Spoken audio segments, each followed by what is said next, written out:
Hello mga kaibigan, nasubukan nyo na po ba kumain ng pansit bato ng Bicol? Eto mga kaibigan, kaya tinawag na pansit bato dahil galing po ito sa bayan ng Bato sa Camarines Sur. Bali dun po kasi maraming factory ng pansit, kaya ganun po ang pangalan nito. Eto mga lods, samahan nyo ako kasi isa ito sa paborito naming pagkain dito sa amin sa Bicol, ang pansit bato, bukod sa Bicol Express, tapos laing. Bale ito mga lods, ang isa sa aming paboritong pagkain, merienda, almusal.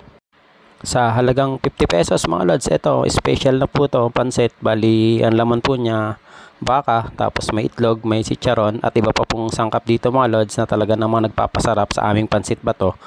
Pero mayroon po kayong pwedeng pagpilian, may plain lang, tapos may itlog lang.